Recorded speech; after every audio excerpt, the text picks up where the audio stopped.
वजीम बिस्मिल्लाहिर्रहमानिर्रहीम। जैसे कि आप सबको पता है कि आज की जो आपकी लॉ गेट की क्लास है उसका सब्जेक्ट जूरिस्प्रूडेंस है।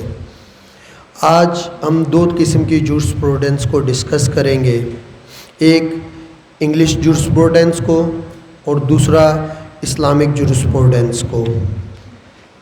इसमें कुछ हमारी आउटलाइंस हैं जो कि आपके सामने आ चुकी हैं। मैं आपका टाइम वेस्ट किए बगैर डेफिनेशन ऑफ जूरिस्प्रूडेंस पे जाता हूँ।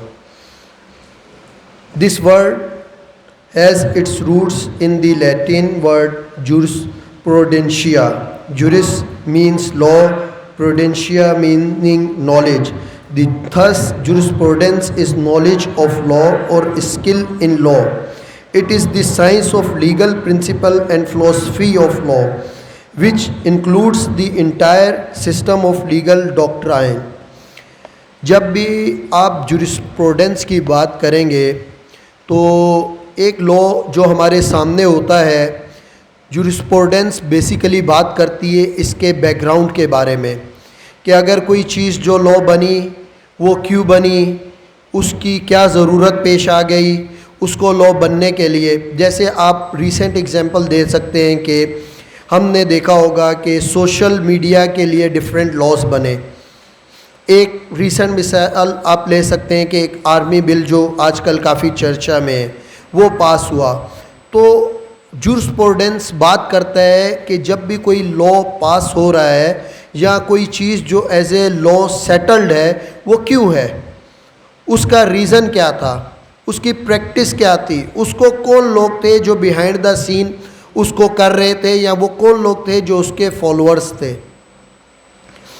इन सिंपल वर्ड्स मैं आपको एक बात कहूँगा कि law is a common sense, और ये कॉमन सेंस आप जूरिस्प्रूडेंस से हासिल करते हैं। आपने देखा होगा कि बहुत सारे लोग होते हैं उनको लॉ की अवेयरनेस नहीं होती कि ये पीपीसी में आएगा, सीपीसी में आएगा।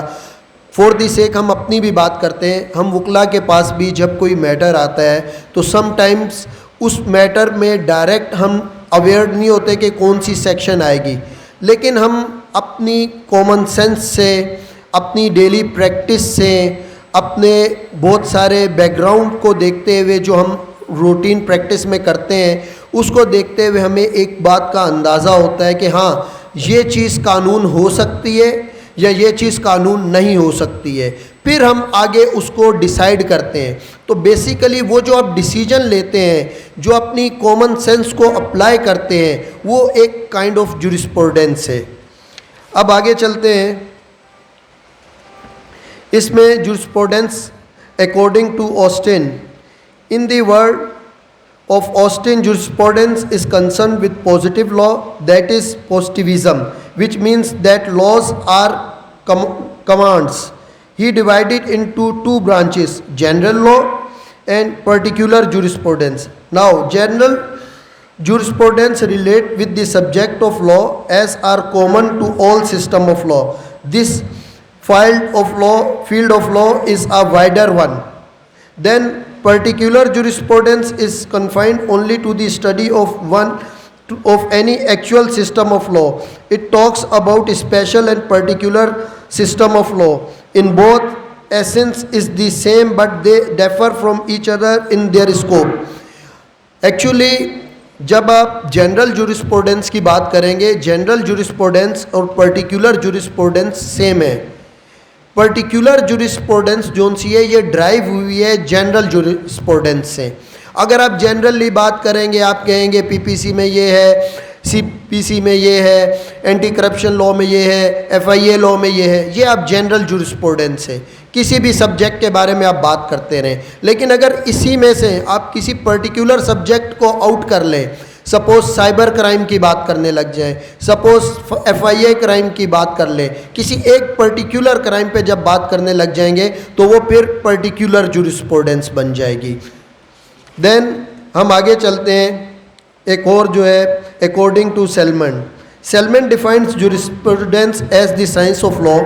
Here law stands for law of land. In this sense it has three kinds: Systematic jurisprudence, existing actual legal system in past or present.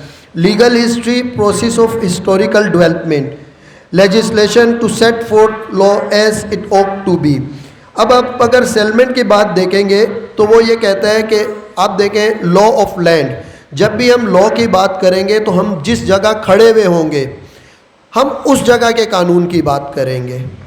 Suppose अगर हम अमेरिका में खड़े हैं तो हम पाकिस्तान के कानून की बात नहीं कर सकते, we will be subject to that law of land. फिर अगर हम इसी तरीके से पाकिस्तान में खड़े हैं तो हम अमेरिका के लॉ की बात नहीं करेंगे, because we are subject to Pakistani law.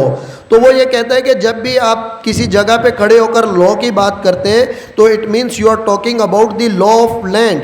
आप किसी दूसरे लॉ की बात नहीं कर रहे, आप उस पर्टिकुलर उस लॉ की बात कर रहे हैं।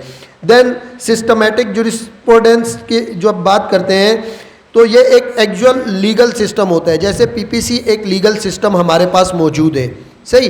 तो ये एक्चुअल जो एग्जिस्टिंग जो हमारा लीगल सिस्टम है, जैसे सीपीसी लीगल सिस्टम है, तो ये उसको सिस्टमैटिक जो हम ऑलरेडी जनरेट कर चुके हैं, बना चुके हैं, तो ये हमारा सिस्टमैटिक हो जाएगा।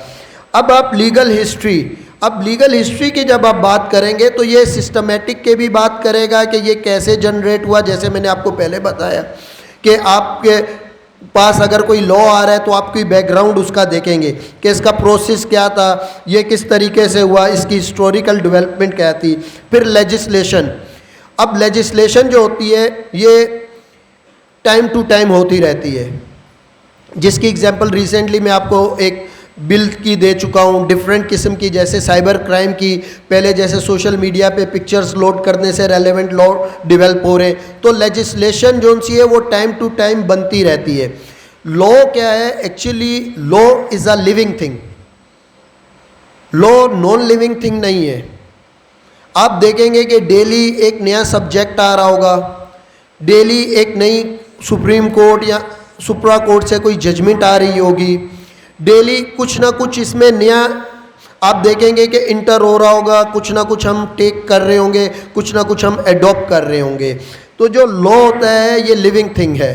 तो लेजिस्लेशन हम बनाते हैं टाइम टू टाइम, हालात को देखते हुए, वाक़यात को देखते हुए हम देखते हैं कि नहीं अब ये चीज़ आ चुकी है हमारे पास, तो इसमें ये मामलात हो सकते हैं। तो उसको कंट्रोल करने के लिए, सिस्टम को मेंटेन करने के लिए, सोशल इनजस्टिस को कंट्रोल करने के लिए हम क्या करते हैं कि लेजिस्लेशन लेट डाउन करते हैं अकॉर्डिंग टू टाइम।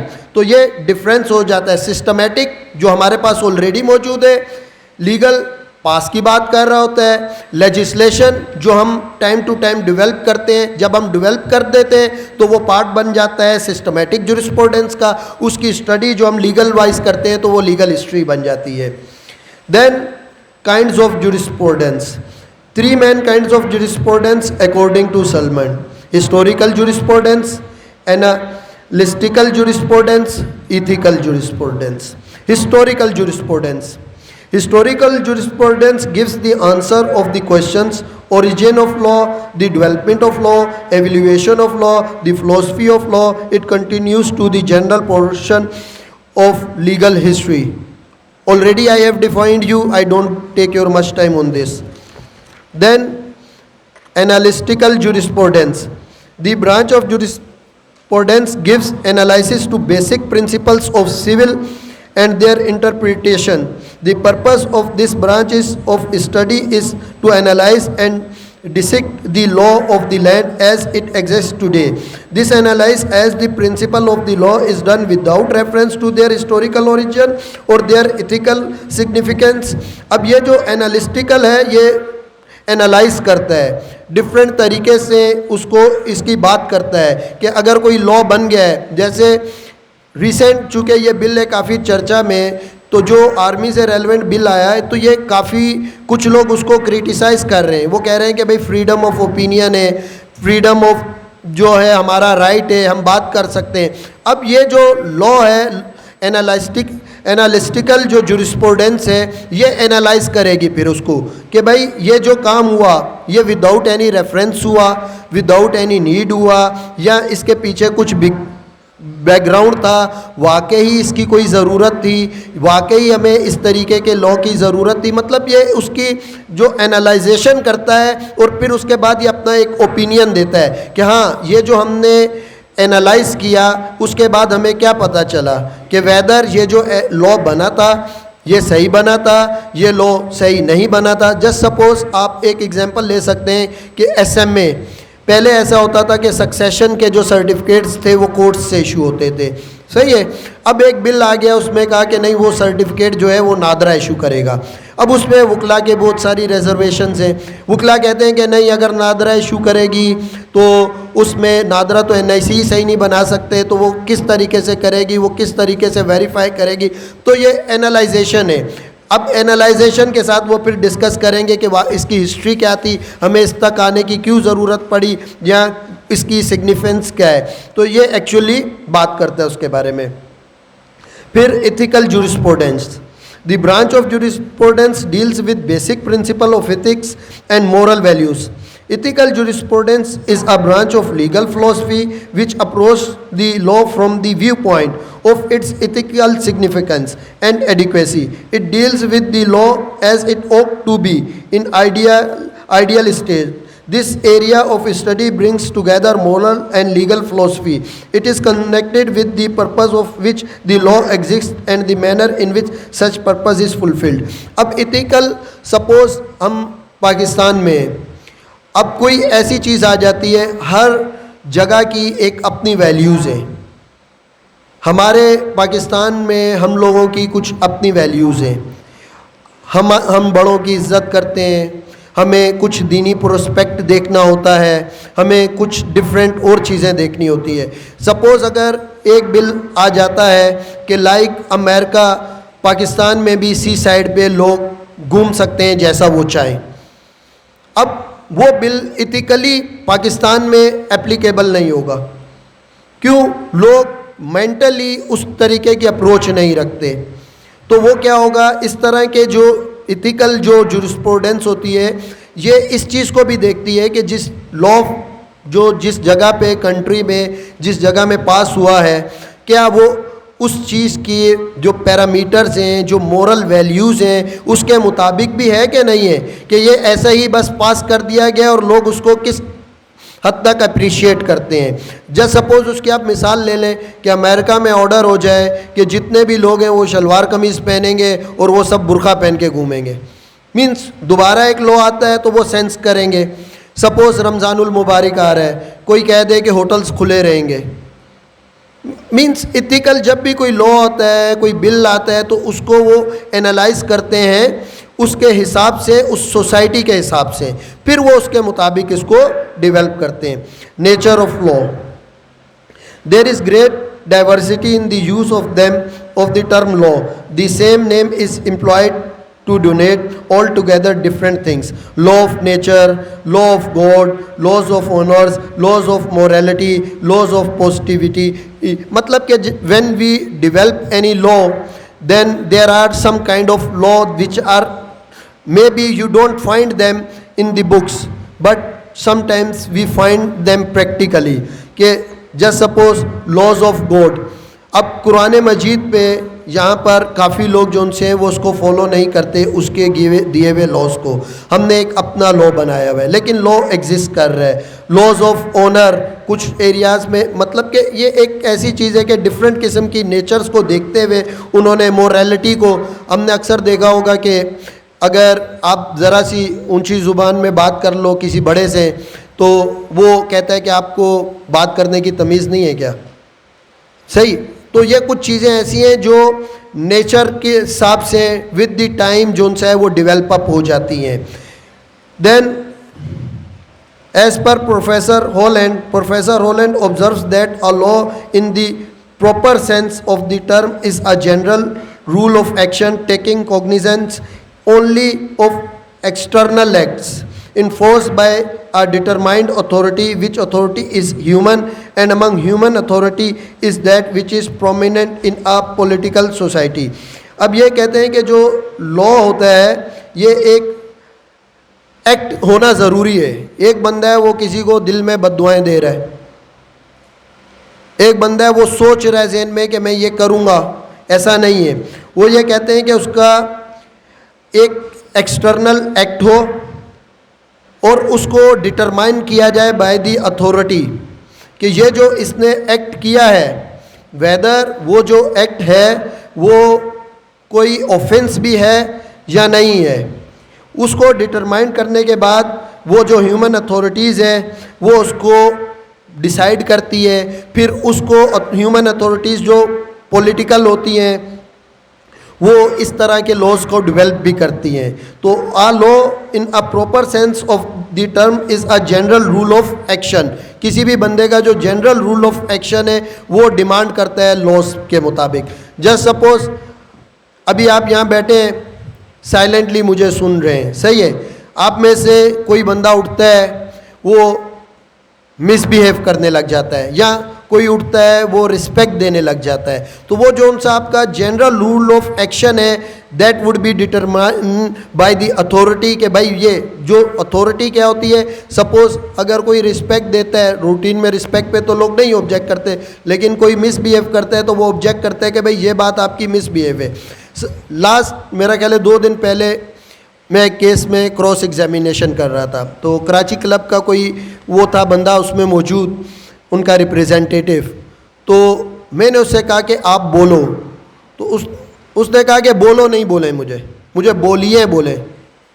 तो अब बोलो पे भी बंदा माइंड कर रहा है, मींस ये एक, फिर जज साहब ने कहा कि नहीं बोलो एक जनरल वर्ड है। मैंने कहा यहाँ तो मैं आपको बोल रहा हूँ बोल, अब 3 वर्ड्स हैं, बोलो, बोल, बोलिए।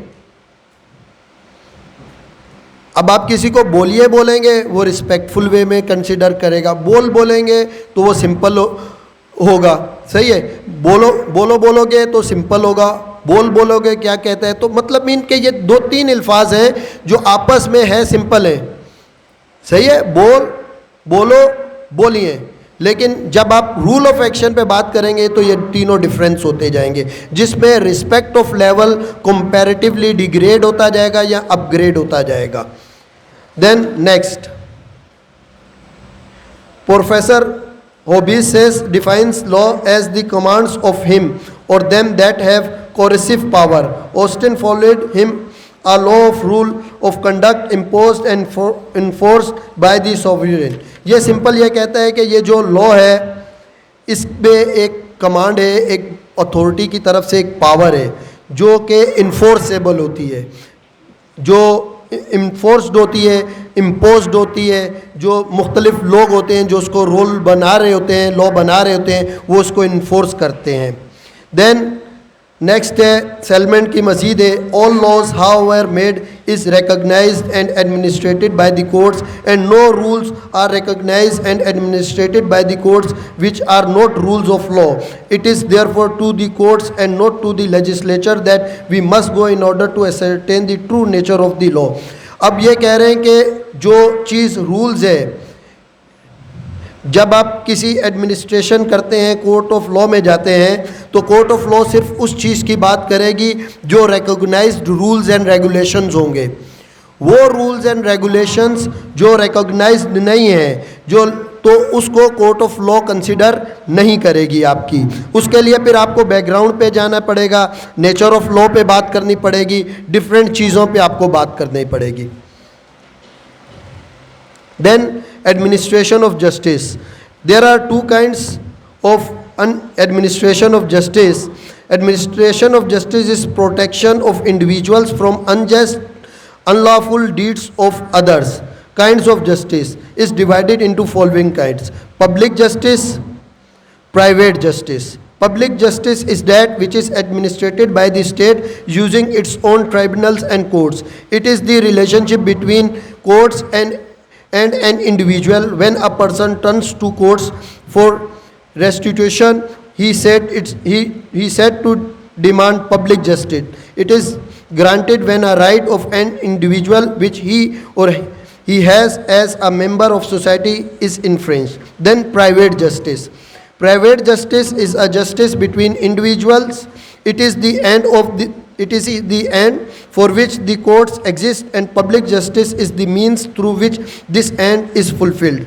Now next page kindly. इसको public justice and private justice को हम रीड करते हैं civil justice and criminal justice. Civil justice is a kind of private justice, then public justice is the kind of criminal justice.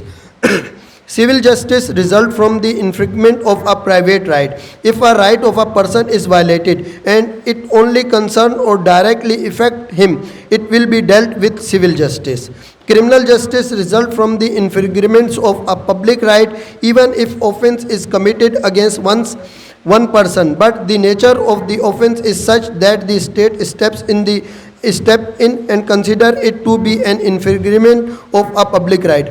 There is a difference between civil and criminal justice. Civil justice, civil law belongs to a particular person's right. It does not affect to the others. But criminal law, when we talk about it, concerns with the society, and the state is the one which is here to safeguard the right of the society. For the sake, एक बंदा है जो चोरी करता है, अब वो चोरी तो एक बंदे की कर रहा है, लेकिन इसमें जो सोसाइटी है वो पूरी सफ़र करेगी, उसमें इनसिक्योरिटी आएगी. तो ये जो क्रिमिनल एक्ट होंगे, इसमें जो रूटीन में होता है उसमें स्टेट खुद सेफगार्ड होती है और वो खुद उसको परसू करती है. उसमें फिर नॉन बेलेबल एक डिफरेंट डिबेट आ जाती है. जब सिविल जस्टिस की हम बात करते हैं, सिविल जस्टिस जो होता है ये बिटवीन टू पार्टीज़ होता है. उसमें क्रिमिनल एक्ट होना ज़रूरी नहीं होता है. सपोज़ कोई बंदा है, वो किसी दूसरे बंदे से प्रॉपर्टी ख़रीद लेता है, सही. अब वो प्रॉपर्टी लेता है, उसमें कोई दूसरा बंदा आ जाता है, क्लेमेंट आ जाता है, या उस प्रॉपर्टी के ख़रीदने में उनके दरमियान डील में कोई एडजस्टमेंट नहीं होती. वो कहता है कि नहीं, अब रेट बढ़ा दिए जाएं, रेट कम कर दिए जाएं. तो ये पर्सनल जो एक बंदा होता है, ये इसके पर्सनल राइट्स की हद तक होता है. लेकिन कुछ केसेस ऐसे होते हैं जिसमें बोथ जुरिस्डिक्शन जो हैं वो इन्वोक हो जाती हैं, वो क्रिमिनल भी और सिविल भी. सपोज़ एक बंदा है, उससे मैं कोई प्रॉपर्टी परचेज़ करता हूँ. परचेज़ करने के बाद पता चलता है कि मैंने उस प्रॉपर्टी का मालिक ही नहीं था, मैंने उससे पैसे भी ले लिए, उसके साथ चीटिंग भी कर दी, फ्रॉड भी कर दिया. तो अब उस बंदे के पास राइट्स हैं. उसके पास क्या राइट है? वो क्रिमिनल भी केस कर सकता है 420 समथिंग लाइक दैट, और वो सिविल सूट भी फाइल कर सकता है. तो ये फिर उस पर डिपेंड करता है. तो सम केसेस ऐसे होते हैं जिसमें क्रिमिनल और सिविल दोनों बैकवर्ड जुरिस्डिक्शन इन्वोक हो सकती हैं. Then advantages of administration of justice. जब एडवांटेजेस की बात करते हैं कि ये जो हमने एक एडमिनिस्ट्रेशन ऑफ जस्टिस बनाया हुआ है, इसके एडवांटेजेस क्या हैं, इससे हमें क्या फ़ायदा है, हर बंदा अपना इंसाफ खुद क्यों नहीं कर लेता. तो एक तो सबसे पहले स्टेट है, उसकी एक रिट है, ऐसे तो सब लोग लड़ना शुरू कर देंगे. अब उसमें एडवांटेजेस क्या है, ये कोहेसिव फैक्टर ऑफ सोसाइटी है, इसमें इक्वालिटी होती है. हर बंदे को राइट होता है कि जो जुर्म एक के साथ हुआ है वही उसकी सज़ा उतनी ही हो जितनी के दूसरे किसी के साथ जुर्म होने पे उसको सज़ा मिले. तो इसमें इक्वालिटी होती है. देन प्रोवाइड्स स्टेबिलिटी, इसमें मजबूती होती है. जब आप कोई कोर्ट का ऑर्डर लेते हैं तो उसमें आप बड़े वसूख से अगले बंदे को कहते हो कि मेरे पास एक ऑर्डर है कोर्ट ऑफ लॉ का. Then provides certainty. Certainty means कि सच्चाई, हमें यकीन होता है कि कोर्ट जो ऑर्डर करेगी वो सही करेगी, सच्चा होगा, सर्टिनिटी होगी, उसमें ट्रुथनेस होगी. Then provides uniformity similar to equality, कि इसमें सब चीज़ों हर एवरीबडी इज़, आपने कॉमन सेइंग सुनी होगी, everyone is equal to law, या रूल ऑफ कंसिस्टेंसी, ये इसकी बात करता है. Then impartiality.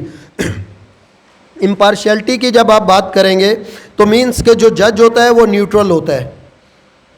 जज बिल्कुल न्यूट्रल होगा और इम्पार्शियल होगा और वो फिर काम करेगा अपना.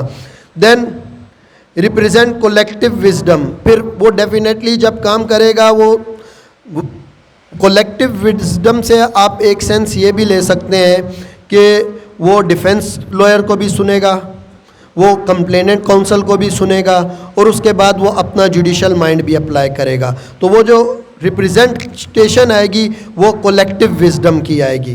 Then security, definitely court safeguard होती है, हम एग्जीक्यूशंस फाइल करते हैं, समथिंग लाइक दैट।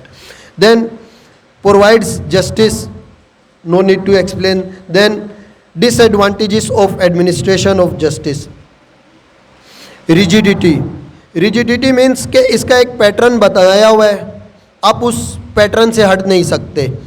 अब आप बोलें कि एफआईआर लॉन्च नहीं हो और बंदे को सजाए मौत हो जाए, तो ये प्रैक्टिकली पॉसिबल नहीं होगा, वो पैटर्न आपको फॉलो करना है। कॉम्प्लेक्सिटी, सिविल केसेस में आप अक्सर देखते हैं कि लोग कहते हैं कि 10 साल हो गए, 20 साल हो गए, हमारे को इंसाफ नहीं मिल रहा। तो वो जो बीच में कॉम्प्लेक्सिटी है वो एक डिसएडवांटेज कंसिडर होता है। देन फॉर्मेलिटीज़, जैसे हम जाते हैं वो कहते हैं ये एप्लीकेशन लगा दो, वो एप्लीकेशन लगा दो, तो ये एक फॉर्मेलिटीज़ है, ये फॉर्मेलिटीज़ भी आ काइंड ऑफ डिसएडवांटेज है। Then justice according to law. अब क्या होता है जस्टिस अकॉर्डिंग टू लॉ, कुछ लोग समझते हैं हर बंदे का एक अपना माइंड सेट होता है। अच्छा, हर बंदे का एक अपना माइंड सेट होता है। अब कोई किसी को थप्पड़ मारता है तो कोई कहता है कि इसको माफ़ कर दिया जाए, दूसरा कहता है कि नहीं मुझे थप्पड़ मारा है तो बदले में इसको भी थप्पड़ मारा जाए, तीसरा कहता है कि नहीं मुझे एक थप्पड़ मारा है तो इसको 2 थप्पड़ मार दो। तो इसमें जो जस्टिस होता है वो अकॉर्डिंग टू लॉ होता है। लॉ बता देता है कि इस जुर्म की इतनी सज़ा हुई है, आप अपनी मर्ज़ी से जस्टिस नहीं कर सकते। Then next thing is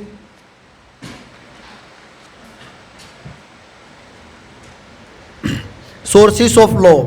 sources of law में यह है कि हमारे पास क्या सोर्सेस हैं जो हम जिससे हम लॉ ड्राइव करते हैं। Customs can simply explain as those long establish practice or unwritten rules which have acquired binding or obligatory characters.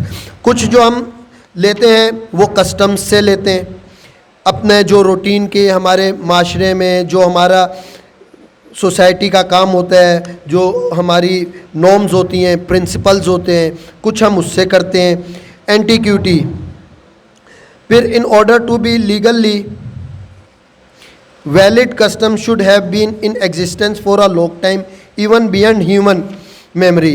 In England the year 1189 that is the regime of Richard king of England has been fixed for the determination of validity of custom. अब antiquity में जो बात होती है वो ये कह रहा है कि कस्टम जो है वो वैलिड हो। अब सपोज एक कस्टम है कारोकारी, अब वो वैलिड कस्टम नहीं है, लोग उसको एक्सेप्ट नहीं करते हैं, तो कस्टम तो हो सकता है लेकिन वैलिड कस्टम नहीं है। सही है। फिर continuous, continuous means a custom to be valid should have been in continuous practice, it must have been enjoyed without any kind of interruption. देखें, अब अगर हम अपनी एग्जाम्पल पे जाते हैं दोबारा, कंटिन्यूसनेस, जब कोई कस्टम होता है तो वो कस्टम जोन सा है उसकी जो कंटिन्यूटी होती है वो बताती है कि वो कस्टम जोन सा है वो कितना ज़्यादा जो लोग हैं उसको लाइक कर रहे हैं या उस कस्टम की कितनी लोग प्रैक्टिस करते हैं। अब अगर उसको सिमिलर वे में हम जाएंगे, एक वर्ड और यूज़ किया है इंटरप्शन। कारोकारी में मुसलसल इंटरप्शन हो रही है, कस्टम तो मुसलसल आ रहा है लेकिन इंटरप्शन भी हो रही है, लोग उसको डिसलाइक कर रहे हैं, वो बोल रहे हैं भाई नहीं कोर्ट ऑफ लॉ पे आ जाएं। तो कस्टम हो, वैलिड हो और विदाउट एनी इंटरप्शन हो तो वो एक लॉ का पार्ट बनने जाता है। Next, exercise as a matter of right, custom must be enjoyed openly and with the knowledge of the community. Reasonableness, दोबारा वही बात करेगा जो मैंने एक एग्जांपल दिया, मेरा ख्याल है उस पर बात आ जाती है कि भाई वो रीज़नेबलनेस का अगर दोबारा कारोकारी की एग्जांपल लेंगे तो कस्टम जो आप लॉ बनाते हो उसमें जो रीज़नेबलनेस है वो ज़रूरी है। फिर मोरालिटी, इखलाकियात होना ज़रूरी है। देन फर्दर आगे चलते हैं हम, वो है judicial decisions can be divided into following 2 parts. फिर कुछ जो लॉ है वो हम डिवाइड जो ड्राइव करते हैं वो जुडिशल डिसीजन से भी करते हैं, और वो सुप्रीम कोर्ट के डिसीजंस होते हैं या हाई कोर्ट के भी होते हैं, लेकिन ज़्यादातर सुप्रीम कोर्ट पे हम बात करते हैं।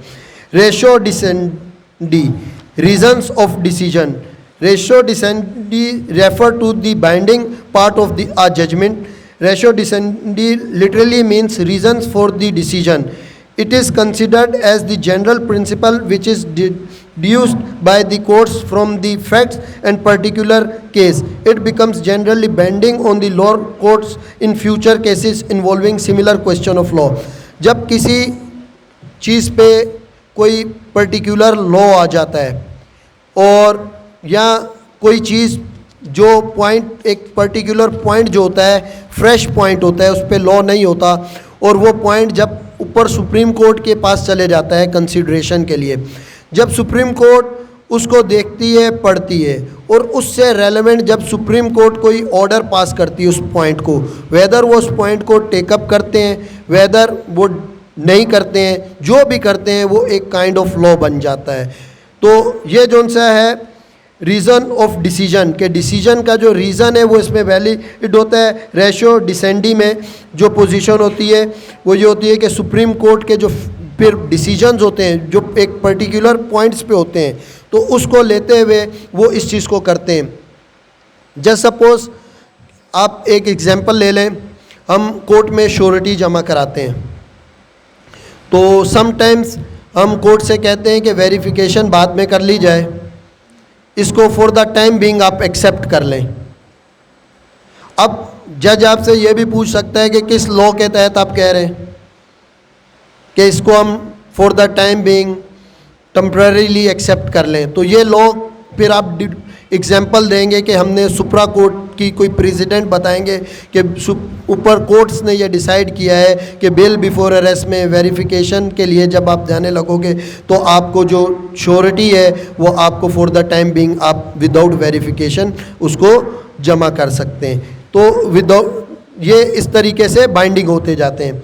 Then obiter dicta, said by the way. An obiter dictum refers to parts of judicial decision which are general observation of the judges and do not have any binding authority. However, obiter of a higher judiciary is given due consideration by the lower courts and has persuasive value.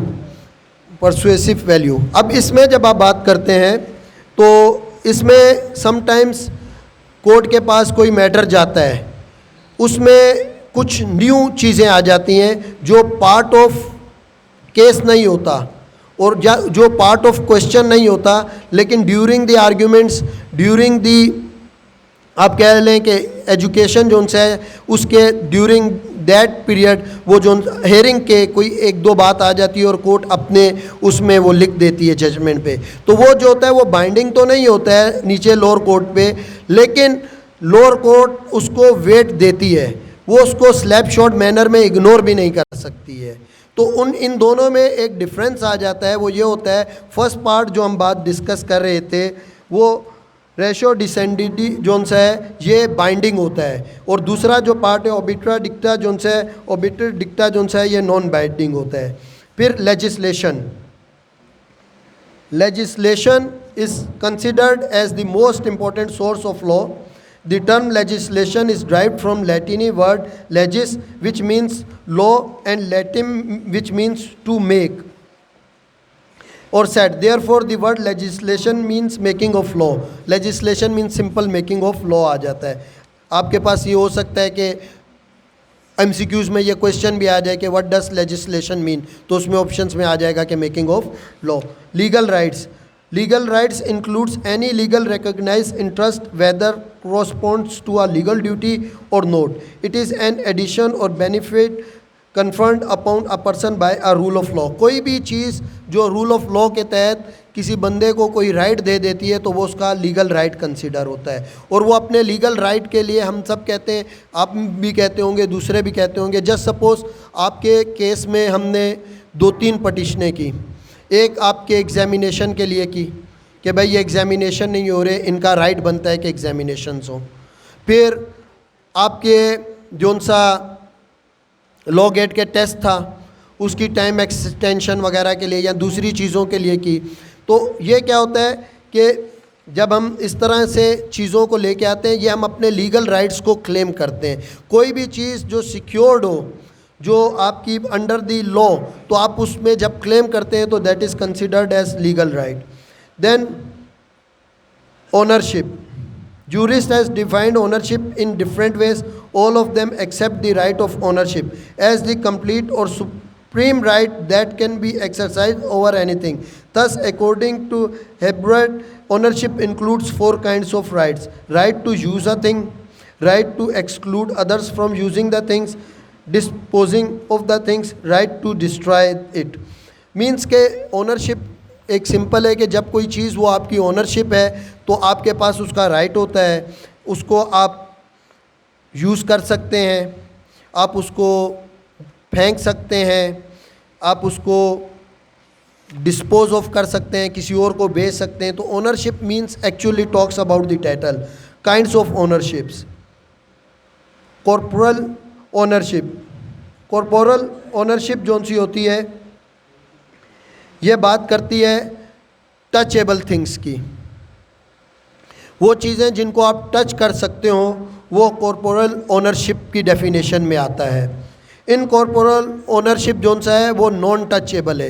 Just suppose किसी ने अपने नाम पे कोई suppose NGO खोल दी है, कोई factory, मतलब तो वो जो उसका राइट बनता है उस पर कॉपीराइट के तहत जौन सा होता है, तो वो जौन सा है आपकी ओनरशिप तो होती है लेकिन अनटेनिजेबल आपकी ओनरशिप होती है।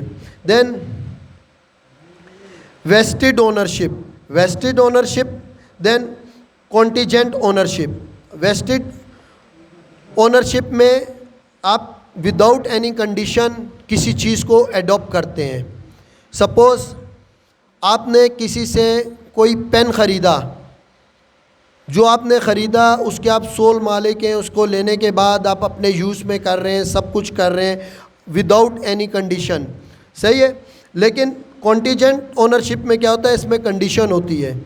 आप किसी से पेन ख़रीदते हैं, वो कहता है मैं आपको पेन तब दूंगा जब आपके साथ कोई भी फ़लाँ शख्स, मतलब सपोज़ आपके साथ इमरान अजीज़ आएगा तो, या आपके साथ वकार पंवर आएगा तो मैं आपको पेन दूंगा।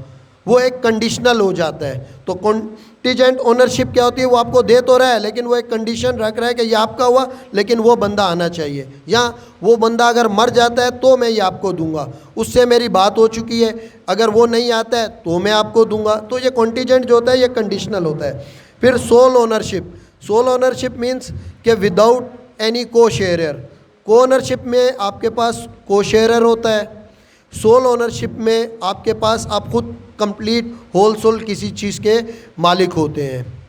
Then absolute ownership and limited ownership. Absolute ownership means कि कोई जगह है उसके आप कंप्लीट मालिक बन जाते हैं, और लिमिटेड में आप कुछ हिस्से के मालिक बन जाते हैं। आप इसको सोल ओनरशिप और को ओनरशिप को ही फर्दर आप कह सकते हैं, या उसको आप इस तरीके से कह सकते हैं कि एब्सोल्यूट में आप होल सोल मालिक हैं, कोई तीसरा बंदा नहीं है जो उसको क्लेम करेगा।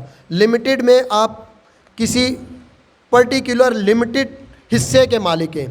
जस्ट सपोज़ आप उसकी मिसाल ले लें कि लोन ए बी सी आप लोग बुक कराते हैं, अब उसमें से वो लोन ए जोन से कोई बंदा रिज़र्व कर लेता है या ख़रीद लेता है, सही है। तो वो फॉर द टाइम बिंग वो जो उसकी पोजेशन होगी, जो ओनरशिप होगी, जो उसको ख़रीदेगा, क्योंकि हम ओनरशिप की बात कर रहे हैं, वो 3 लोन में से एक लोन ए को ख़रीद लेता है, तो वो उसका लिमिटेड ओनरशिप आ जाएगी। एब्सोल्यूट में वो कंप्लीट होता है। Then possession. Human life and society would become impossible without retention and conception of material and non-material things. Food, clothes, tool, etc. are essential terms to use. We get hold over the first to claim possession. It is not just acquisition of the things, but it is continuing claiming for use of them. It may be legal or it may be illegal. Possession means के कोई चीज़ जिसको आप hold कर रहे हो, आप जब उसको होल्ड कर रहे हैं, आप अक्सर देखते हैं कि इलीगल डिस्पोजेशन के केसेस होते हैं। समटाइम्स आप किसी चीज़ को पजेस तो कर रहे होते हैं, सपोज़ अभी कोई आपसे बंदा कोई आपका मोबाइल छीन के ले जाए, वो उसको पजेस कर रहा होगा लेकिन वो उसका मालिक नहीं होगा। पोजेशन लीगल भी हो सकती है, इलीगल भी हो सकती है। पोजेशन में जो कंसेप्ट होता है कि उस वक्त आप उस चीज़ को होल्ड कर रहे हो, आपके पास उस चीज़ की फिज़िकली चीज़ आपके पास मौजूद हो वो। Then acquisition of possession by taking, when someone takes anything he has possession, it may either be rightful or wrongful possession। जैसे अभी मैंने आपसे कहा कि भाई राइट तरीके से ख़रीद के भी आप मोबाइल ले सकते हो, किसी से छीन के भी ले सकते हो। ख़रीद के लोगे तो राइटफुल पोजेशन की डेफिनेशन में आ जाएगा, आप किसी से वो करोगे क्या नाम है छीन के लोगे तो wrongful. By delivery, the thing is acquired by delivery with consent of previous possessor. जो प्रीवियस पोजेसर है वो आगे अगर कर देता है, आपको हैंड ओवर कर देता है, तो वो बाय डिलीवरी हो जाएगा। Actual delivery, actual delivery is a kind in which goods are delivered with constructive delivery is the rental or sold goods। अब कुछ चीज़ें आप रेंटल बेसिस पे लेते हैं, तो ये जो सी डिलीवरी हो रही होती है, जहाँ कुछ चीज़ें जो आप ख़रीद रहे होते हैं, तो ये जो एक्चुअल डिलीवरी होती है, जो बंदा आपके पास सपोज जनरेटर है, जनरेटर को आप किसी से रेंट बेसिस पे ले रहे हैं, तो वो जो आप एक्वायर्ड करेंगे उस टाइम जो सी वो चीज़ आपके पास होगी, या आप उस किसी से ख़रीदी हुई सोल्ड गुड्स ले लेते हैं, तो वो जो चीज़ उस टाइम आपके पास मौजूद होगी वो आपकी एक्चुअल डिलीवरी की सेंस में, कोई आपको डिलीवर करता है या पहुंचाता है, वो उसकी सेंस में यूज़ होगा। Then person, in legal terms a being who is capable to possess right or obligation and liability is a person। all human beings are persons। any being whom law regards as capable of right and duties। इसमें क्या है कि कोई भी human being है वो जो है वो पर्सन के तौर पे कंसीडर करेगा, और उसके जो राइट्स हैं वो राइट्स को कैपेबल होगा उनको क्लेम करने का भी। अच्छा, इसमें एक चीज़ और आती है कि सपोज़ यहाँ पे पर्सन की डेफिनेशन में कुछ राइट्स हैं जो लैंड वाइज होते हैं। सपोज़ यहाँ पे कोई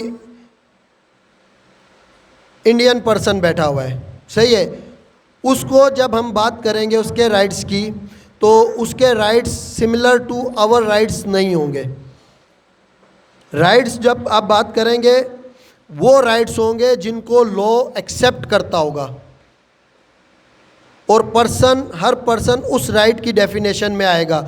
फिर वर्ड पर्सन्स जो हैं वो डेफर होते जाएंगे अपने राइट्स के मुताबिक, बट इन सिंपल वर्ड्स ये होगा कि कोई भी ह्यूमन बीइंग्स जो सा है वो पर्सन की डेफिनेशन में आएगा।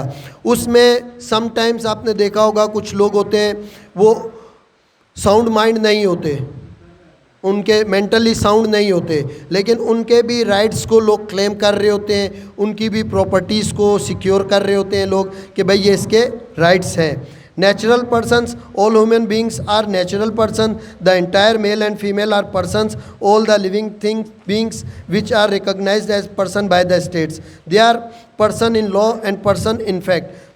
अच्छा, then similar चीज़ आएगी, legal persons are created artificially and law regards them as legal person। they are persons only in the eyes of law। ये important है, इसको देख लीजिएगा। they are also created by legal functions so called as fictitious also। they are also called judicial, conventional, imaginary, and they have right and obligation as natural person। they can use and be used, sorry they can sue or and be sued। अब इसमें आप next page पे आएंगे तो ये बात कर रहे हैं कि ये कौन से पर्सन है जो ह्यूमन बीइंग तो नहीं है, लेकिन जिनको हम एज पर्सन कंसिडर करते हैं। 3 काइंड्स ऑफ लीगल पर्सन्स हैं यहाँ पे। Institutions are not personified or group of persons, but institutions itself are legal persons such as mosque, library, hospital. इनको हम एज पर्सन कंसिडर करते हैं. कॉरपोरेशंस आर ग्रुप और series of persons and natural persons are its member. कोई भी corporations होती है उसको भी हम एज ए पर्सन कंसिडर करते हैं. Funds or states are used for specific purpose. Property or funds of deceased person for trust or charity is kind of legal person. आपने देखा होगा कुछ लोग होते हैं वो अपनी डेथ के बाद अपनी जो अमाउंट है वो चैरिटी करके छोड़ देते हैं कि भाई मेरी जो अमाउंट है ये इस पर्पस के लिए यूज़ होगी. तो वो भी जो चीज़ है वो एज फंड्स जो उनके यूज़ होंगे वो कंसिडर होंगे एज ए पर्सन यूज़ होंगे. Animals, there are no persons because they do not possess right and obligations. Some people say that they are persons because law prohibits cruelty to them. They should be treated sympathetically and kindly. But this is our cultural heritage and the duty of society, not the duty of the animals. Rights always correlate with the duties. Since they do not have any duty, so no right and are not persons. Although in ancient Roman law a rooster was prosecuted and punished, but in modern law masters of animal can be sued and punished and not the animals itself. ये कह रहे हैं कि animal zone से है उसको हम person consider नहीं करते. हालांकि कुछ केसेस लोगों का ये कहना है क्योंकि इनके राइट्स मौजूद होते हैं हम कहते हैं कि इनको खिलाओ पिलाओ. जैसे वो ज़ू में मेरा ख्याल है सफारी पार्क या किसी में हाथी की मिसाल देते हैं कि इसको भाई प्रॉपरली नहीं रखा जा रहा या कुछ नहीं किया जा रहा, तो वो कहते हैं कि इनके राइट्स मौजूद हैं. इसी टाइम पे एक दूसरी डेफिनेशन ये आती है, वो कहते हैं कि जब आप राइट्स की बात करते हैं तो राइट्स गिव एंड टेक हैं. मींस कुछ राइट्स आपकी तरफ हैं तो जिस दूसरी तरफ से भी वो कुछ राइट्स होने चाहिए. लेकिन अगर आप एनिमल्स की बात करेंगे आप तो एनिमल्स का ख्याल कर लेंगे लेकिन एनिमल्स आपका वो समझने से कासिर हैं कि वो आपके राइट्स का ख्याल कर सकें. तो इसलिए वो ये कहते हैं कि एनिमल्स जो है वो पर्सन्स की डेफिनेशंस में नहीं आता. अब मॉडर्न जो है वक्त है इसमें अगर एनिमल कुछ काम ऐसा करता है तो उसका जो मालिक है उसके ख़िलाफ़ जो है वो केस होगा या उसके ख़िलाफ़ सू होगा. Dead human beings, they cease their rights and obligation at the moment they go away from this world. Their connection is cut down. They are immune from duties and not subject of rights. Law recognizes the compliance of will, burial ceremony, no defamation, no desecration of graves. But despite of this fact, they are not persons. These duties lie to their legal heirs, living society members. ये कहते हैं कि जब एक बंदा dead हो जाता है तो वो पर्सन की डेफिनेशन से ख़त्म हो जाता है. उसकी आपने एक मिसाल देखी होगी अक्सर कि जब किसी की डेथ हो जाती है तो हम ये नहीं कहते हैं कि सपोज़ आप उसका नाम लें आमिर आ गया, आप ये कहेंगे बॉडी आ गई है. तो पर्सन की जो वो कहते हैं कि लाइफ है वो तब तक है जब तक वो ज़िंदा है, लेकिन जब उसकी डेथ हो जाएगी उसके डेथ के साथ ही उसका ह्यूमन बीइंग का स्टेटस भी ख़त्म हो जाएगा. अगर कोई आपका क्लेम होगा तो वो उसके लीगल हेयर्स से आप करेंगे जो अलाइव होंगे, डेड लोगों से आप नहीं करेंगे. उसमें status of unborn babies. In civil law, they can use after they are born through their next friends or at attaining the age of majority. A child in whom has been certain rights and inheritance of property. These all things are subject to his living birth. ये कह रहे हैं कि कोई भी बच्चा है उसके कुछ राइट्स हैं, लेकिन उसके राइट्स तब होंगे कि अगर वो आफ्टर बर्थ लाइव होता है. अगर वो ज़िंदा होगा तो उसके राइट्स होंगे, लेकिन अगर आफ्टर बर्थ उसकी डेथ हो जाती है तो उसके कोई राइट्स नहीं होंगे. और अगर वो ज़िंदा रहता है तो उसके पास दो चॉइसेस होंगी. एक जो उसके फैमिली मेम्बर्स हैं, जो उसके बड़े हैं, चाहे वो गार्डियन हो, चाहे वो मदर हो या कोई और हो, वो उसके राइट्स को सिक्योर करे. दूसरा स्टेट उसके राइट्स को सिक्योर कर सकती है, या फिर वो बच्चा जब बड़ा होगा अपनी मेजॉरिटी एज हासिल करेगा फिर वो अपने राइट्स के लिए जद्दोजहद कर सकता है. Then a title. Title is a link between a person and an object to establish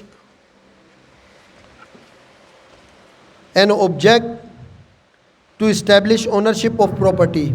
A title is the de facto and antecedents of which the right is the de jure consequent. Right of possession, ownership comes in terms of the de facto first and later de jure.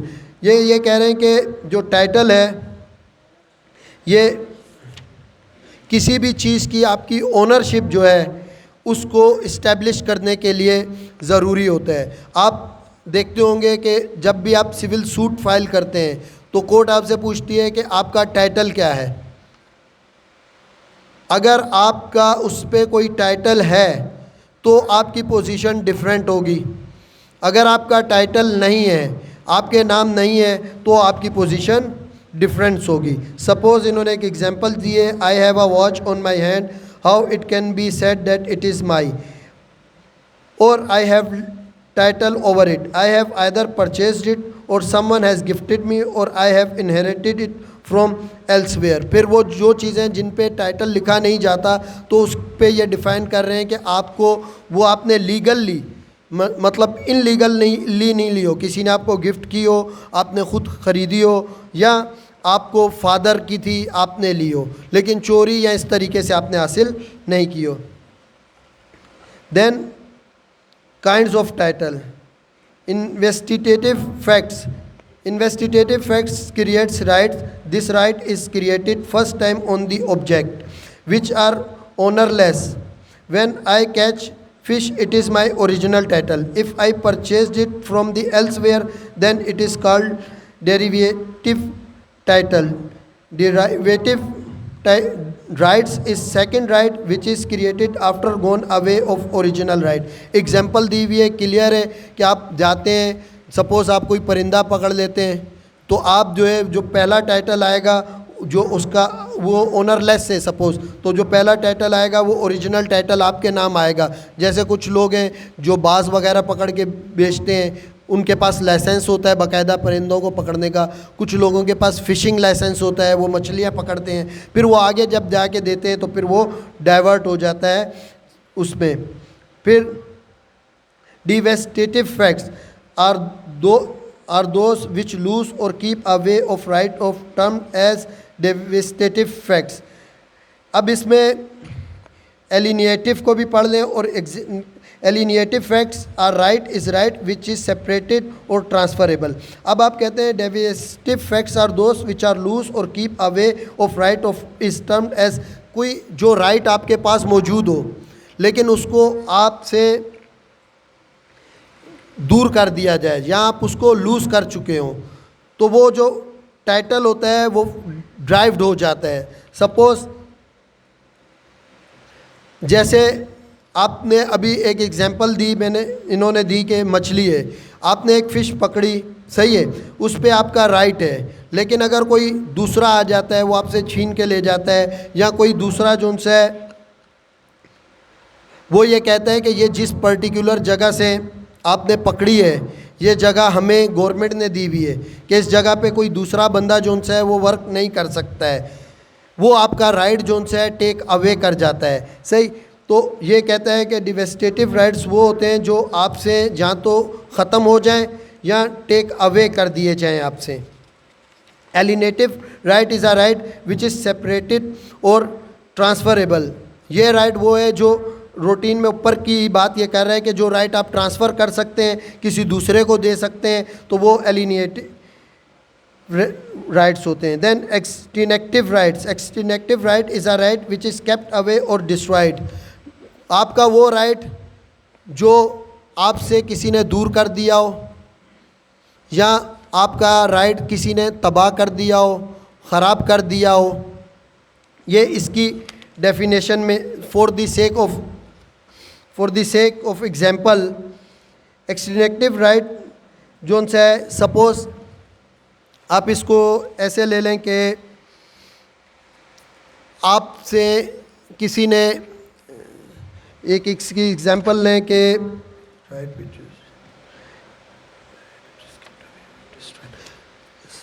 Suppose आपसे किसी ने, अब आप परिंदे से हट के किसी और एग्जांपल पे आएँ,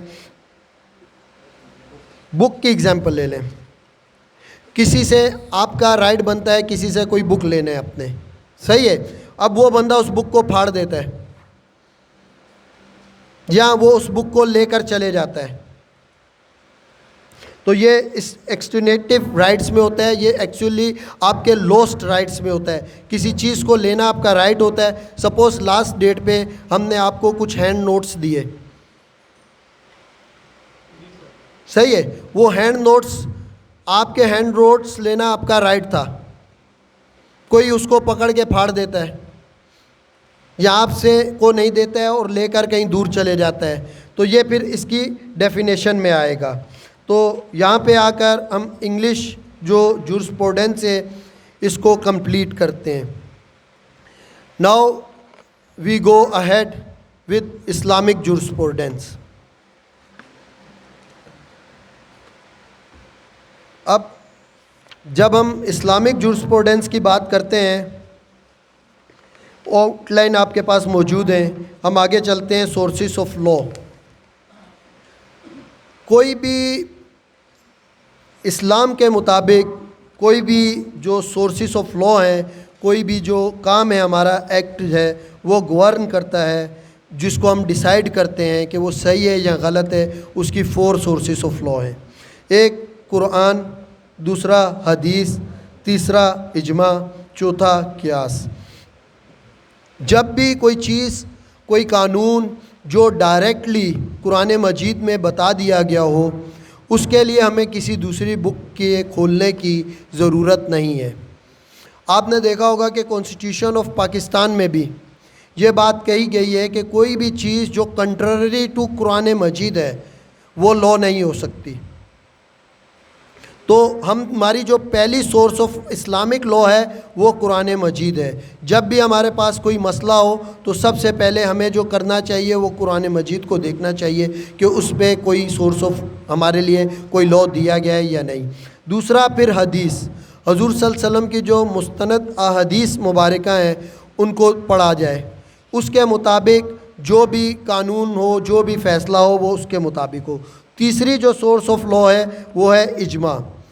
इजमा जो है वो ये है कि जो लोग हैं, आलिम हैं, उल्मा हैं, वो आपस में एक जगह बैठ जाएं 3-4 और आपस में बैठकर एक फ़ैसला करें, कोई ऐसी चीज़ जो नहीं आ जाए या उनके मुताबिक जो पहले कुरान मजीद में या हदीस में नहीं दी गई है, तो वो उस पर अपना राय देते हैं। कियास मीन मुशाबहत करना। मुशाबहत मीन्स जस्ट सपोज़ के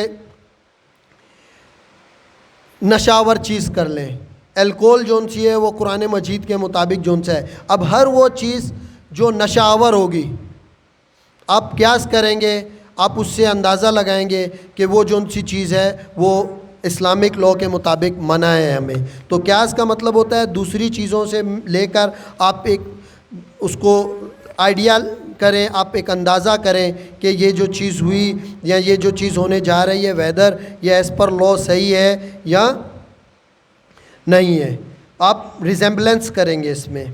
देन इस्तेहसान,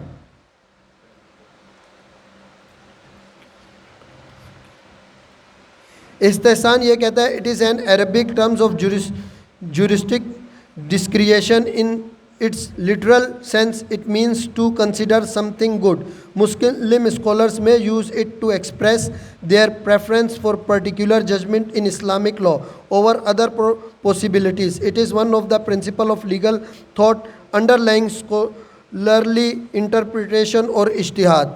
ये कहता है कि जब आपके पास सपोज़ आप किसी चीज़ पे क्यास कर रहे हो लेकिन आपके पास उससे कोई अच्छी चीज़ आ जाए, टू कंसिडर समथिंग गुड, तो आप जो अच्छा चीज़ आ जाती है आप पिछली चीज़ को छोड़कर उस चीज़ पर अमल कर सकते हैं। तो ये इस्तेहसान की डेफिनेशन में आ जाता है। देन इज्तिहाद, इज्तिहाद means the application by a jurist of all his faculties to consider of authorities of law which are Quran, सुन्ना और इजमा। इज्तिहाद के बेसिकली मायने जो हैं वो कोशिश करना के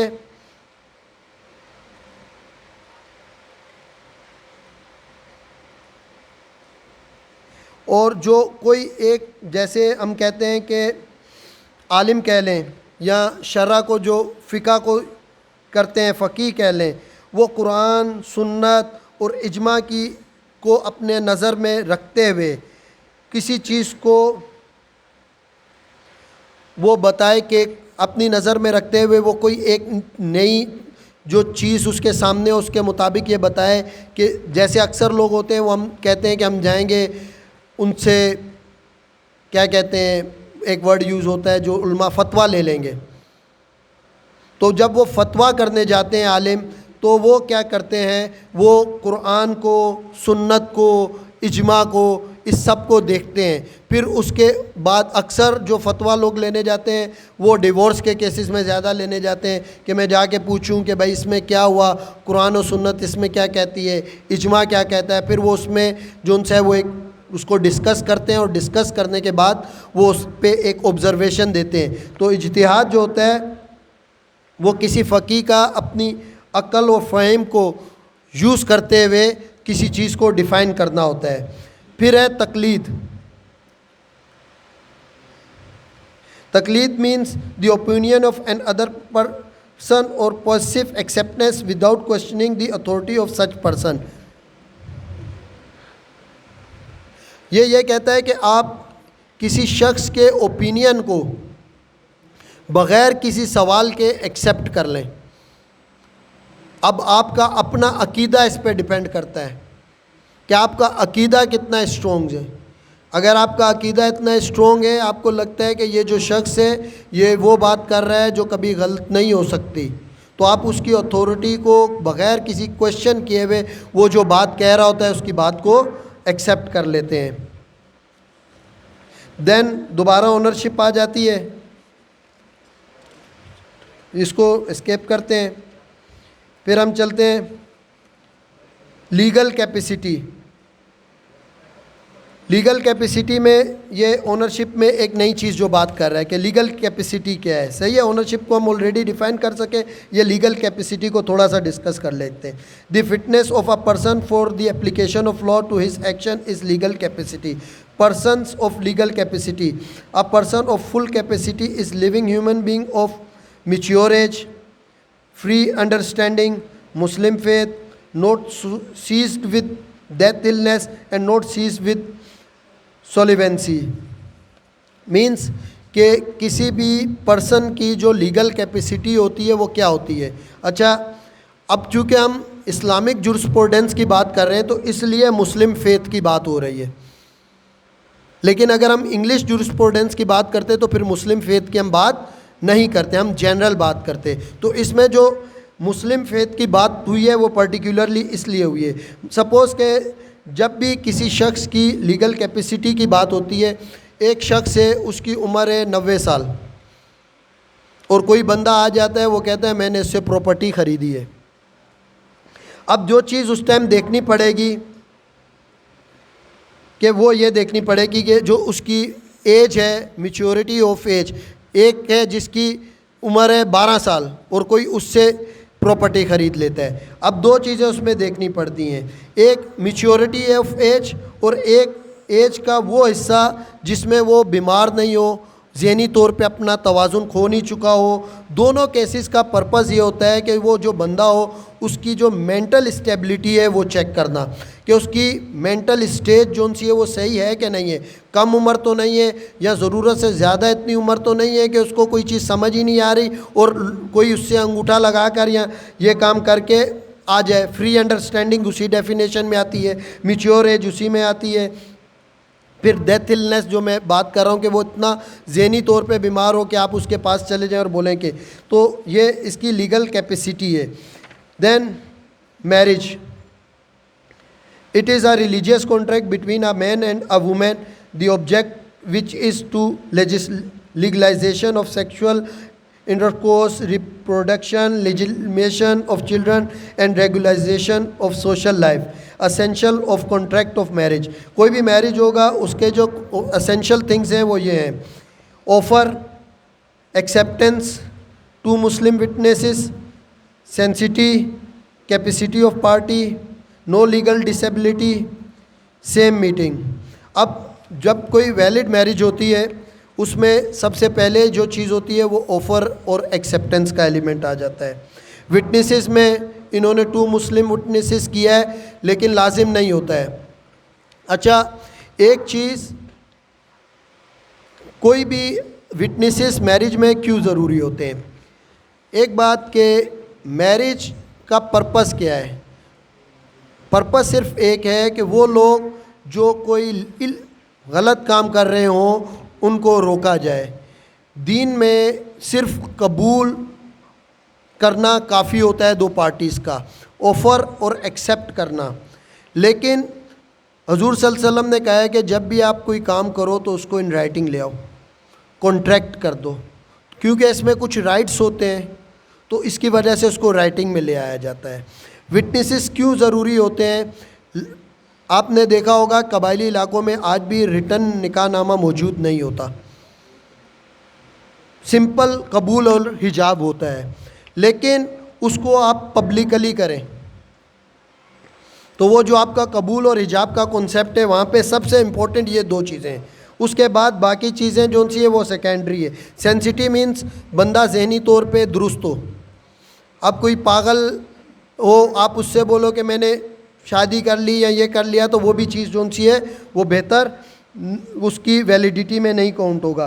कैपेसिटीज़ ऑफ पार्टीज़ मीन्स के 2 किस्म की कैपेसिटीज़ मुझे समझ आ रही है। एक तो 4 से ज़्यादा नहीं जा रहा हो, सही है।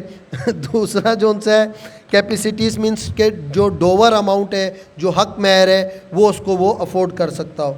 नो लीगल डिसेबिलिटी 4 से ज़्यादा जाने पे लीगल डिसेबिलिटी आ जाती है कि भाई एक शख्स है उसको 4 शादियाँ करनी है, वो एक वक्त में 5 शादी नहीं कर सकता, तो ये लीगल डिसेबिलिटी में ये भी काउंट होता है।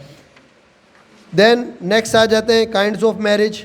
Valid marriage, irregular, then void. Valid marriage confirms upon the wife the right of dower, maintenance and residence in her husband's house, impose on her the obligation to be fulfilled and obedient to him, to admit him so and so. Then effects of void marriage, avoid। अब क्या है, valid marriage में जब भी शादी होती है तो कुछ राइट्स होते हैं जो औरत के मर्द की तरफ आ जाते हैं, मर्द के औरत की तरफ आ जाते हैं। औरत का काम होता है रूटीन में, मॉडर्न सोसाइटी की हम बात नहीं कर रहे, बेसिकली घर को मैनेज करना भी एक डिफ़िकल्ट काम है। तो औरत का काम होता है कि वो जो घरेलू अफेयर्स होते हैं उसको लुक आफ्टर करे। मॉडर्न में may be she may works, it is not like that, लेकिन जो रूटीन में जो ऑब्लिगेशंस औरत की होती हैं, जो कंसिडर होती हैं, वो ये होती हैं कि जो औरत है वो घर के मामलात को लुक आफ्टर करेगी। जबकि दूसरे में आप जाएंगे उसमें आप बात करेंगे तो मर्द की जो रिस्पॉन्सिबिलिटीज़ होती हैं वो इन रिस्पॉन्स टू डैट उसको मेंटेन करेगा, उसके अखराजात बर्दाश्त करेगा, उसके लिए खाने पीने का बंदोबस्त करेगा, जो भी उसकी घर रिहाइश का बंदोबस्त करेगा, तो ये मर्द की आ जाती है। Wide marriage, avoid marriage is not marriage at all. It does not create any civil right or obligation between the parties. The offsprings of void marriage are illegitimate. अब void marriage जोन सा है, ये वो marriage है जो मना कर दी है। सपोज़ कोई भाई बहन से कर लेता है, माँ बेटे से हो जाती है, ये सख्ती से मना है। इस तरीके के ना क्लेम, यहाँ तक था कि एक लड़के ने अपनी सौतेली माँ से शादी की, वालिद से डिवोर्स कराई, सौतेली माँ से शादी की, वालिद ने रेप का केस किया और कोर्ट ने कहा कि जो सौतेली माँ भी है वो आपकी माँ है। जब एक बार वो आपकी माँ बन गई तो आप उसकी रिस्पेक्ट करेंगे, ये नहीं है कि आप वालिद से तलाक कराकर आप उसको अपने उसमें ले लेंगे। Then irregular marriage, and irregular marriage में be terminated by either party, either before or after consummation by words showing an intention to separate, as where either party says to other। irregular marriage की different definitions होती हैं। irregular suppose Christian Muslim marriage की आप example ले लें, एक लड़की Christian हो, लड़का मुसलमान हो, सही है, या लड़का क्रिश्चियन हो, लड़की मुसलमान हो, वो इर्रेगुलर की डेफिनेशन में आ जाता है। फिर एक से ज़्यादा शादी कर 4 से ज़्यादा शादियां कर लेते हैं, तो 4 से ज़्यादा शादियां भी समटाइम्स जो है इरेगुलर मैरिज की डेफिनेशन में आ जाता है। फिर इसी तरह Dover, subject matter of Dover which is permissible in Islam may be settled as dover. Following cannot be subject matter of dover. All the things which are prohibited in Islam, example wine, pig, future goods cannot be dover. Example personal services by the husband. अब इसमें इन्होंने कहा है कि कोई भी चीज़ जो सी है जो आप एज ए डोवर दे रहे हो वो इस्लाम में जायज़ हो, मतलब आप कोई ऐसी चीज़ डोवर के तौर पे नहीं दे दो कि जो इस्लाम में जायज़ नहीं हो। सपोज़ आप ये कहते हो कि ये उन्होंने ग्रोइंग क्रॉप्स वगैरह की एग्जांपल दे दिए कि भाई ये क्रॉप से ये बड़ी होगी, मैं बेचूंगा, तुम्हें पैसे दूंगा, वो बड़ी नहीं हुई, पता चला डोवर चले जाए। फिर पर्सनल सर्विसेज ऑफ हस्बैंड के वो बोले मैं ग़ुलाम बन के रहूँगा तो ऐसा भी नहीं है। देन काइंड्स ऑफ डोवर में prompt Dover, specific dover or prompt dover. Specific, it is an part of husband whether what amount he likes to settle at the time of contract of marriage. It cannot be less than, ये इन्होंने बताया कि भाई इतना होना चाहिए, specific amount होनी चाहिए। प्रॉम्प्ट डोवर में ये है कि और उससे फिर कम नहीं होगा ये। It is a dower which is either payable at the time of the contract of marriage or on the demand at any time. It is payable within 3 months, 3 years on demand. It is not paid within 3 years after death or divorce and the case is not brought in court, it will be considered time barred. जो prompt dower होता है जिसमें वो कह देता है कि भाई इतना हक महर तय हुआ है, तो औरत के पास राइट होती है कि वो कभी भी हक महर को क्लेम कर जाती है उसमें। तो वो टाइम पीरियड उन्होंने बताया कि 3 साल का है। अगर 3 साल से बाद वो करती नहीं आती है क्लेम करने के बाद, तो जो उसका क्लेम है वो ख़त्म हो जाता है उसमें। Deferred Dover, it is a kind of Dover which is paid if divorce और डेथ टेक्स प्लेस। ये वो है जो आप पे कर देते हैं, वो डेफर्ड होता है। Proper customary dower, unsettled dower will be decided with the proper and customary dower. Average dowers wife's father family sister and her father shall determine the proper dower. ये जो फैमिली मेंबर डिसाइड करते हैं वो proper Dover की definition में आ जाता है। फिर दोबारा ये मेंटेनेंस की बात कर रहा है जिसमें मैं ऑलरेडी आपको बता चुका हूँ कि जो वाइफ का राइट है, हस्बैंड की ड्यूटी है कि वो मेंटेन करे। फिर डाइवोर्स पे आ जाएं। It means to discriminate, leave or reject. In Islamic law it is release from tie of the marriage either immediately or eventually. It can take place personally or through an agent. Right to divorce may be delegated. It may be either express or implied. Express जो होता है उसमें आप openly कह देते हैं। implied में क्या होता है, लड़की को उसके पेरेंट्स के घर बिठा दो और फिर उसको लेने ही नहीं जाओ, बोलो नहीं जा रहे। implied आपकी इंटेंशन शो करता है कि आप करने क्या जा रहे हो। Then kinds of divorce. Ehsan, the husband gives talaq to wife in a single sentence in state of purity and waits for period of iddat. But if the marriage has not been consummated, talaq can be pronounced on this mode at any time, even if the wife is in her menstruation. This type of talaq is revocable during the period of iddat or after iddat it becomes irrevocable. अगर कोई शख्स अपनी wife को एक तलाक दे देता है तो उसके बाद उसके पास जो टाइम पीरियड होता है रिकन्सिलिएशन का, वो इद्दत पीरियड का टाइम पीरियड होता है। अगर विद इन इद्दत पीरियड वो उसको रिकन्सिलिएट कर लेता है तो सही है, और अगर वो उसको रिकन्सिलिएट नहीं करता है तो उससे क्या होता है कि जो तलाक है वो उस पर वो इर्रिवोकेबल हो जाती है।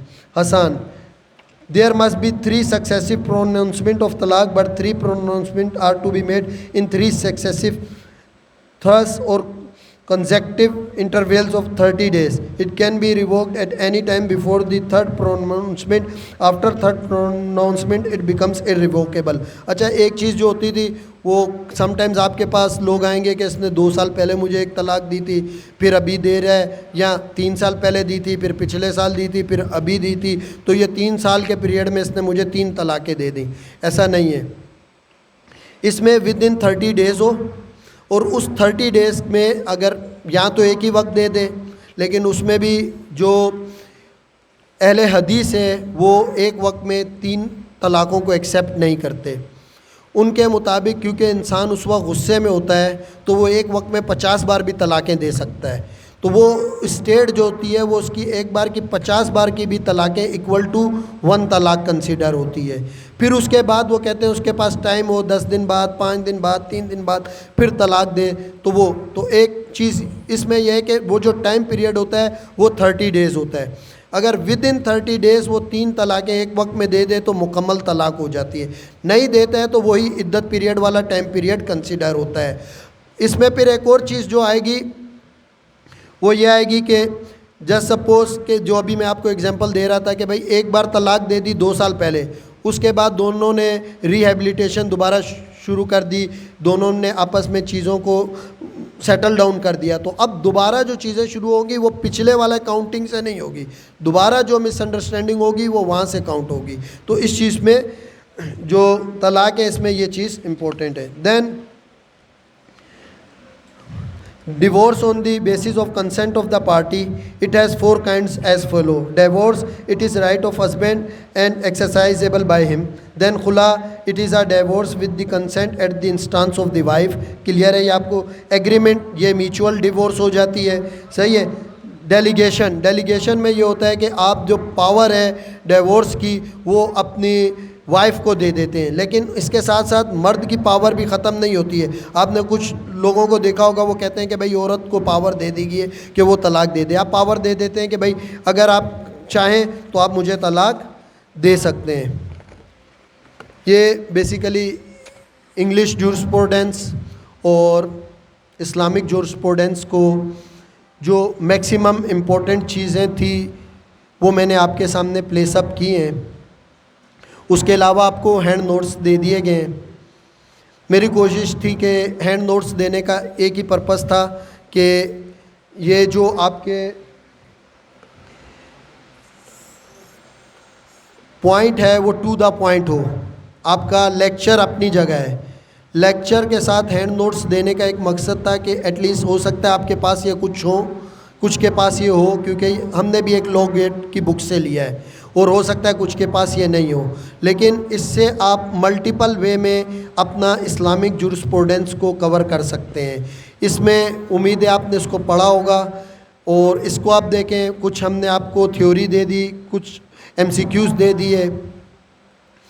बाकी जब आप पेपर देने जाएं, एक चीज़ जो लॉ गेट में आपको कोई क्वेश्चन समझ नहीं आ रहा है उसको स्किप करें, नेक्स्ट क्वेश्चन पे जाएं। अपना टाइम किसी एक क्वेश्चन पे वेस्ट नहीं करना, पहले अपना पेपर दे देना, आखिर में आके जो जो क्वेश्चन रह जाएं उन पे फोकस करना। फिर लॉ जो है वो कॉमन सेंस है। अगर किसी क्वेश्चन में आप अटक जाएं तो आप एक कॉमन सेंस अप्लाई करें कि वेदर ये चीज़ लॉ हो भी सकती है या नहीं हो सकती है। अगर आपकी कॉमन सेंस अप्लाई होती है और आपका माइंड ये कहता है कि yes it can be a law, तो आप उसके मुताबिक रिप्लाई करें, सही है। बाकी उम्मीद है आपकी क्लासेस लॉ गेट की बेहतर जा रही होंगी। ये जो हैंड नोट्स हैं इनको अच्छे तरीके से, जो मैंने आपको डेफिनेशंस बताई हैं, इन दोनों को आप मिक्सअप करेंगे तो मुझे उम्मीद है कि इंशाल्लाह ताला आपका एक अच्छा जोन सा है लॉ गेट का पेपर हो जाएगा। Thank you so much.